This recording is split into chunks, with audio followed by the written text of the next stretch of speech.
नमस्कार दोस्तों, स्वागत है आपका स्टडी फॉर सिविल सर्विसेज में। यूपी ट्रिपल एससी पीटी की तैयारी कर रहे हैं तो फ्री वाला हमारा टेलीग्राम जरूर ज्वाइन कर लीजिएगा, जिसका कि पूरा नाम है UP triple SC PET by study for civil services, यानी कि @UP triple SC PET by study for civil services, बिना किसी स्पेस के, ना कोई अंडरस्कोर है। लगातार उसमें यूपी ट्रिपल एससी पीईटी से जो सिलेबस है जितनी भी, उसको पिक्स के फॉर्म में दे रहे हैं, बिल्कुल शॉर्ट पिक्स है। उतना अगर आप जो है कर लेंगे, काफी कुछ जो जितना भी पीटी में जीएसजी के करंट अफेयर है, सारी जो है हम लोगों की तैयारी हो जाएगी। उसी में टेस्ट सीरीज का भी लिंक मिलेगा, क्विज भी उसी में चालू कर दिया है। लगातार उसको फॉलो करके रखिए, लगातार आपके लिए लगे हुए हैं, आप देख रहे होंगे।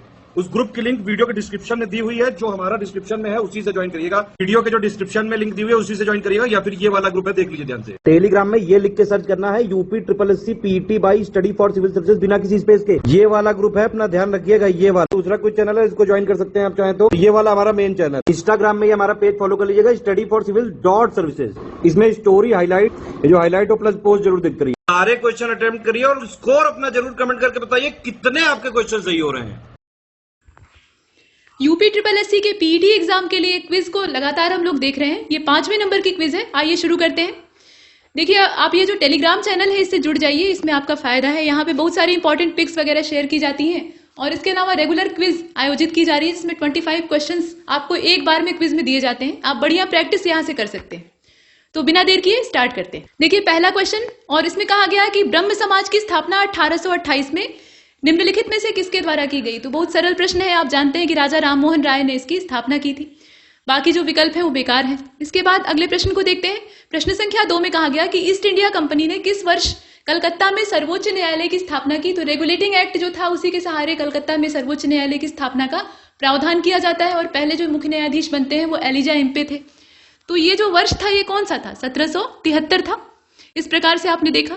इसके बाद आगे चलते हैं। यहाँ देखिए, जो तीसरा प्रश्न है इसमें कहा गया कि 1866 में भारत के संदर्भ में चर्चा करने और भारतीय कल्याण को बढ़ावा देने के लिए ब्रिटिश सार्वजनिक अधिकारियों को प्रभावित करने हेतु लंदन में ईस्ट इंडिया एसोसिएशन का आयोजन किसने किया। थोड़ा सा प्रश्न का जो हिस्सा है ना, वो यहाँ भी दे दिया है। ये विकल्प नहीं है, असल में विकल्प तो यहाँ से शुरू होता है। तो ये जो ईस्ट इंडिया एसोसिएशन है, कुल मिलाकर लंदन में इसकी स्टैब्लिशमेंट कौन करता है? यहाँ आप विकल्प देख रहे हैं। विकल्प में इतने सारे व्यक्तियों के नाम दिए हैं। दादा भाई नौरोजी का नाम होगा, इन्होंने स्थापना की थी। इसके बाद अगले प्रश्न में चलते हैं, यानी चौथा प्रश्न पूछा जा रहा है कि विश्व की सबसे बड़ी पर्वत श्रृंखला कौन सी? सबसे बड़ी, सबसे ऊंची नहीं। सबसे ऊंची पूछेगा तब तो जो उत्तर है वो बदल जाएगा। यहाँ आप देखें 4 विकल्प दिए हैं, तो इसमें से आपका जो करेक्ट आंसर है वो एंडीज हो जाएगा। बड़े आकार की पूछ रहा है, लार्जेस्ट, तो उसमें एंडीज पर्वतमाला है जो कि विश्व की सबसे बड़ी। इसके बाद नेक्स्ट अगला प्रश्न, यानी 5वां, निम्नलिखित में से कौन सा देश आंशिक या पूर्ण रूप से सहारा रेगिस्तान में नहीं आता है? Which of the following countries does not fall partially or wholly in the Sahara desert. तो यहाँ अल्जीरिया का नाम दिया था, लीबिया था, नाइजीरिया था और मिस्र था। इसमें से आपका जो करेक्ट आंसर है वो नाइजीरिया हो जाएगा। ठीक है। इसके बाद आगे बढ़ते अगले प्रश्न को देखिए। विच of the following is not included in the group of Scandinavian countries, यानी स्कैंडिनेवियन देशों का जो समूह है जो कि आर्कटिक क्षेत्र में बिलोंग करते हैं, तो उसमें कौन सा देश नहीं आता है उसका नाम आपको देखना है। 3 देशों का नाम यहाँ आप देखते ही हैं। जो चौथा है वो इससे बाहर है, तो ये फिनलैंड है। बाकी यहाँ आप देखें नॉर्वे, स्वीडन और डेनमार्क, ये तीनों मिलकर क्या कहलाते हैं? स्कैंडिनेवियन कंट्रीज कहलाते हैं। आगे बढ़ते हैं। प्रश्न संख्या 7 को देखिए। यहां पर आगे ही ब्लैंक स्पेस है और कहा जा रहा है कि banks were nationalise in the second nationalisation of commercial bank, यानी जो वाणिज्यिक बैंक थे जब उनका दूसरी बार राष्ट्रीयकरण किया जाता है दूसरी खेप में, तो कितने बैंकों को एक साथ नेशनलाइज किया गया, यानी उनका राष्ट्रीयकरण किया गया। तो यहाँ विकल्प में आप देख सकते हैं 4, 5, 6, 8 दिया है। 6 बैंकों का एक साथ राष्ट्रीयकरण किया गया था। आगे चलते हैं। प्रश्न संख्या 8 में चलते हैं और इसे देखते हैं। जीएसटी को कब लागू किया गया? तो 1 जुलाई की तारीख तो थी ही, लेकिन सन कौन सा था वो आपसे पूछा जा रहा है। तो 2017 था, इसमें कोई डाउट है ही नहीं है। ठीक, नोटबंदी हुई थी 2016 में और जीएसटी लागू हुआ था 2017 में। तब से अर्थव्यवस्था जो है वो गिरी जा रही है। इसके बाद आगे चलते हैं, अगले प्रश्न को देखते हैं। प्रश्न संख्या 9, इसमें कहा गया कि under which petition does the court order the transfer of a case pending before a lower court or any other authority to a higher authority or court. कहने का मतलब यह है कि किस याचिका के अंतर्गत न्यायालय, अवर न्यायालय या किसी अन्य प्राधिकारी को जो लंबित मामले हैं उसके संबंध में उच्चतर प्राधिकारी या न्यायालय में स्थानांतरित करने का आदेश देता है कि भाई आपसे मामला सुलट नहीं रहा है या सुलझ नहीं रहा है, तो आप स्थानांतरित कर दीजिए। तो इस प्रकार का जो आदेश होता है उसको क्या कहा जाता है? यहाँ पर रिट की बात की जा रही है, तो रिटों के नाम दिए हैं और इसमें से जो करेक्ट आंसर है वो आपका हो जाएगा उत्प्रेक्षा। इस अधिकार के तहत कोर्ट यहाँ पे आदेश देता है। अगले प्रश्न को देखते हैं। प्रश्न संख्या 10 में कहा गया कि किस समिति ने भारतीय पंचायती जो राज व्यवस्था है उसमें त्रिस्तरीय व्यवस्था की सिफारिश की थी? तो ये बलवंत राय मेहता समिति थी, अशोक मेहता समिति थी, हनुमंत राव समिति थी या जीवीके थी? तो ये बलवंत राय मेहता समिति थी। त्रिस्तरीय जो पंचायती राज की व्यवस्था है उसके लिए प्रावधान बलवंत राय मेहता कमेटी ने किया था। इसके बाद प्रश्न संख्या 11 को देखिए। नींबू निचोड़ने की जो मशीन है, मशीन क्या करती है? मनुष्य के काम को आसान बनाती है। अब उसमें भी उत्तोलक जो होते हैं वो मशीन के काम को आसान बनाते हैं, मतलब उसकी यंत्रगत जो विधियां होती हैं उसको सरल बनाने का काम करते हैं। और उत्तोलक का प्रयोग मनुष्य बहुत पहले से करता आ रहा है, जब मशीनें इस रूप में डेवलप नहीं हुई थी। खैर, तो प्रथम श्रेणी का उत्तोलक, द्वितीय श्रेणी का उत्तोलक, ऐसे आपने पढ़ा होगा एकदम छोटी कक्षाओं में। यहाँ पर पूछा गया है कि नींबू निचोड़ने की मशीन क्या चीज है? तो ये द्वितीय श्रेणी का उत्तोलक है। सेकेंड क्लास ये लीवर है जिसके सहारे नींबू को आसानी से निचोड़ा जाता है, नहीं तो आपको अपने हाथों को तकलीफ देनी होगी। इसके बाद अगले प्रश्न को देखते हैं। प्रश्न संख्या 12। पानी को शुद्ध करने के लिए आमतौर पर इस्तेमाल किया जाने वाला रासायनिक तरीका, व्यवहारिक तरीका नहीं, रासायनिक तरीका इसमें से कौन सा है? यहां पर दिया है, यहां आप देखें, शीत निष्क्रियता, उत्खनन, क्लोरीनीकरण या अनाइट्रीकरण। तो क्लोरीनीकरण होता है, क्लोरीन गैस उसमें फ्लो कराई जाती है और उसके बाद पानी जो है वो शुद्ध हो जाता है। अगले प्रश्न को देखते हैं। प्रश्न संख्या 13। अंगूर की खेती जिस विधा में की जाती है उस खेती के प्रकार को या जो कल्टीवेशन की टेक्नोलॉजी है उसको क्या कहा जाता है? तो विटिकल्चर कहा जाता है। बाकी पिसीकल्चर, सेरीकल्चर और हॉर्टिकल्चर, उम्मीद है कि आप इसके बारे में जानते होंगे। इसके बाद क्वेश्चन नंबर 14 को देखिए। खट्टे फलों के सेवन से निम्नलिखित में से कौन सी बीमारी ठीक हो जाती है? तो खट्टे फल का अभी हाल फिलहाल में कोविड काल में बहुत लोग सेवन कर रहे थे इम्यूनिटी के चक्कर में।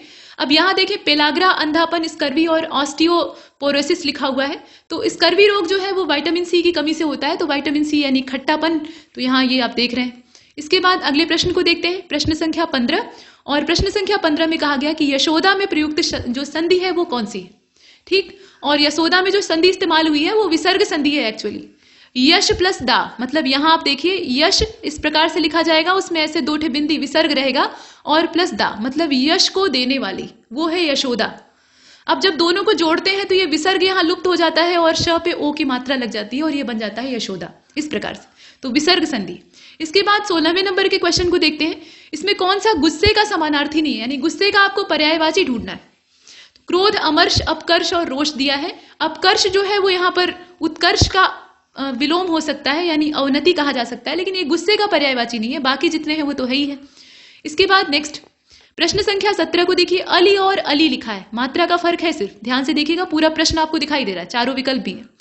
अली और अली शब्द युग्म का सही अर्थ, प्रोनाउंसिएशन लगभग एक जैसा है लेकिन दोनों के अर्थ अलग हैं। तो अली जो है वो भौरे को कहा जाता है, ठीक है, और अली जो है वो सखी को कहा जाता है। अगर ल पे बड़ी की मात्रा लगा देंगे तो ये सखी बन जाएगा, सहेली, और ल पे छोटी की मात्रा है तो ये भौरे का पर्यायवाची हो जाएगा। तो इसका डी वाला सही है, भौरा और सखी। इसके बाद अगले प्रश्न को देखते हैं। Select the antonyms of coated word. ये जो कोटेड वर्ड है इसका आपको एंटोनिम्स ढूंढना है, यानी विलोम।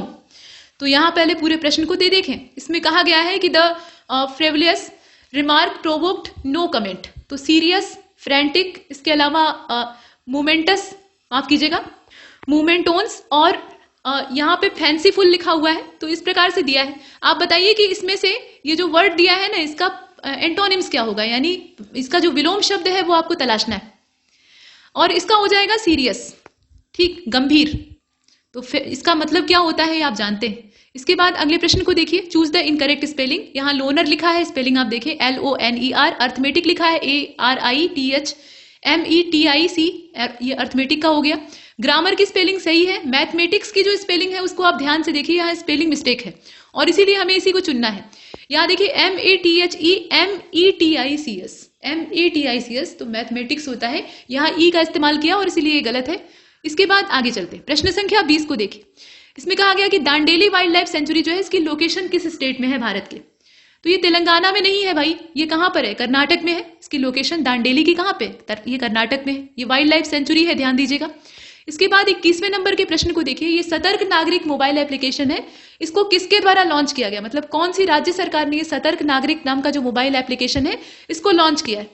तो ये जम्मू कश्मीर की गवर्नमेंट है जो कि भ्रष्टाचार की रोकथाम के लिए ये कदम उठाए हुए। यहां तक हमने देखा। आगे चलते हैं, प्रश्न संख्या 22 को देखते हैं। यहाँ कहा जा रहा है, इसका जो अंग्रेजी वर्जन है वो यहाँ दिया है, इसका हिंदी वर्जन यहाँ पे है। भारतीय खाद्य सुरक्षा और मानक प्राधिकरण यानी फसाई जो है, ये वर्ष 2021 के लिए तेल और वसा में ट्रांस फैटी एसिड की मात्रा को कितने % पर सीमित कर दिया है। मतलब उतने से ज्यादा नहीं होना चाहिए, उससे कम होना चाहिए। तो ये 3% है, ठीक 3% पर सीमित कर दिया। उससे ज्यादा यहाँ पे ट्रांस फैट की जो मात्रा है तेल और वसा वाली, वो नहीं होनी चाहिए। उससे ज्यादा होगा तो वो खाद्य मानकों के विरुद्ध होगा। इसके बाद पूछा जा रहा है कि किस राज्य सरकार ने मिट्टी और पानी के अध्ययन करने और कीट नियंत्रण के उपाय को सुझाने के लिए कृषि क्षेत्र में प्रयोगशालाओं को ले जाने के लिए कृषि संजीवनी वैन की शुरुआत की है। तो ये कर्नाटक की राज्य सरकार है। यहाँ आप देख रहे हैं सी वाला सही है इसका। इसके बाद नेक्स्ट क्वेश्चन नंबर 24, इसमें कहा गया कि निम्नलिखित में से किस उच्च न्यायालय में न्यायमूर्ति हिमा कोहली इनको पहली महिला मुख्य न्यायाधीश के रूप में नियुक्त किया गया है? पश्चिम बंगाल, दिल्ली, गुजरात या तेलंगाना? तो इसका जो राइट आंसर है वो तेलंगाना हो जाएगा। इनका नाम याद रखिएगा, हिमा कोहली। इसके बाद अगले प्रश्न को देखते हैं, प्रश्न संख्या 25 और अंतिम। इसमें कहा गया कि in major states category which state has top the India innovation index 2021 release by NITI Aayog? पहली चीज तो ये है कि ये जो इनोवेशन इंडेक्स 2021 है, इसको रिलीज करने वाली संस्था कौन सी है? ये नीति आयोग है। अब यहाँ पे किस राज्य ने शीर्ष स्थान प्राप्त किया था वो आपको बताना है। तमिलनाडु, कर्नाटक, गुजरात और आंध्र दिया हुआ है, माफ कीजिएगा यूपी दिया हुआ है। तो इसका जो करेक्ट आंसर है वो कर्नाटक हो जाएगा। यहाँ हमारा बी वाला सही है, कर्नाटक ने पहला स्थान प्राप्त किया, ये जो इनोवेशन इंडेक्स 2021 का एडिशन है उसमें।